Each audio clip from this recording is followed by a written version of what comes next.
ici.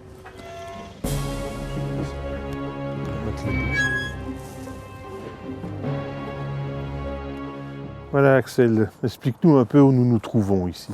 Ben, nous sommes ici dans le cimetière dit des Fusillés à Andenne. Donc on est tout à fait le long de la Meuse, derrière l'actuel centre culturel, dans un cimetière tout à fait qui concerne complètement 1914, puisque nous n'avons ici que deux fosses communes, on les voit de chaque côté, où ont été ensevelis les civils d'Andenne qui ont été fusillés en août 1914. Et pourquoi ont-ils été fusillés?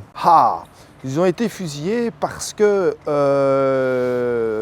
les Allemands considéraient à ce moment-là qu'ils avaient participé au combat et qu'ils avaient tiré dans le dos des troupes allemandes qui sont arrivées ici en août 1914 pour traverser la Meuse.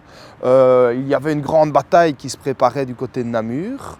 Les troupes venaient de Liège, évidemment, de ce côté-ci de la Meuse, devaient traverser la Meuse. Et en traversant la Meuse, ils reçoivent des coups de feu et ils attribuent ces coups de feu-là aux civils de Seille en face et d'Andenne ici.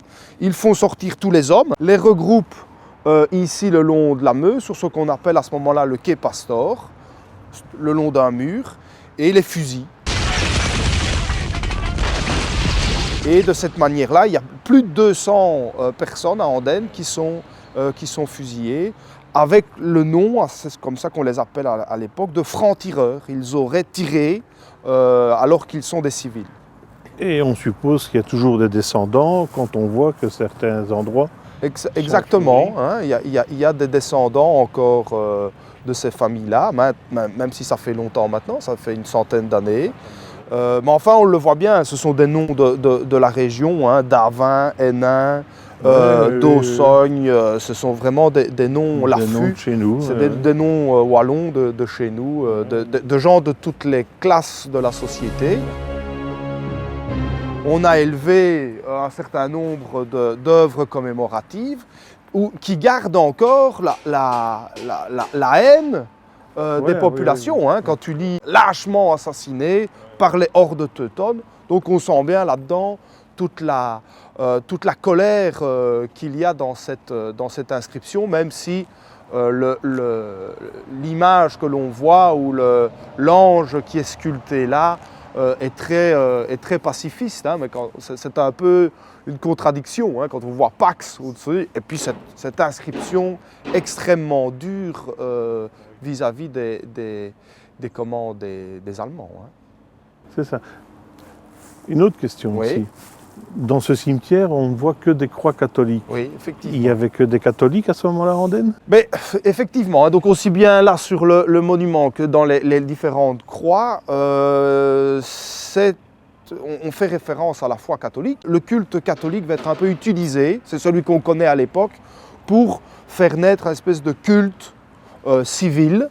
Et donc les symboles catholiques restent un petit peu une référence à ce moment-là, même si chacun ne partage pas nécessairement cette opinion-là. Hein. Comme par exemple, on retrouve aussi un autre symbole de ce type-là, c'est l'alpha et l'oméga, hein, de chaque côté ici, qui fait aussi vaguement référence à la foi catholique, mais qui fait référence plus globalement au début et à la fin de toute chose, et qui est traditionnellement un symbole de deuil.